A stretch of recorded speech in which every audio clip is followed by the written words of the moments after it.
ખાતે જાડીવાળા હનુમાન દાદાની પ્રાણ પ્રતિષ્ઠા મહોત્સવ રંગેચંગે સંપન્ન।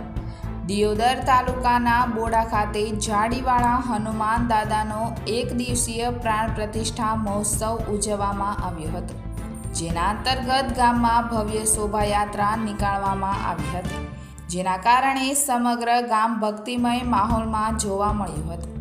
જેમાં યજ્ઞના આચાર્ય અરવિંદભાઈ ત્રિવેદી દ્વારા વૈદિક મંત્રોચ્ચાર જાડીવાળા હનુમાનજી દાદાની પ્રાણ પ્રતિષ્ઠા કરવામાં આવી હતી, તેમજ સવારે ગામમાં શોભાયાત્રા નીકાળવામાં આવી હતી, જે શોભાયાત્રા ગામમાં મુખ્ય માર્ગો પર ફરી મંદિરે પરત ફરી હતી। ત્યારબાદ જાડીવાળા હનુમાનજી દાદાની પ્રાણ પ્રતિષ્ઠા કરવામાં આવી હતી। આ પ્રસંગે ઉપસ્થિત મહેમાનોનું હનુમાનજી દાદાનો ફોટો આપી શાલ ઓઢાડીને સન્માન કરવામાં આવ્યું હતું, જેમાં સાધુ, સંતો, ભક્તો અને આસપાસના ગામના લોકો મોટી સંખ્યામાં હાજર રહ્યા હતા।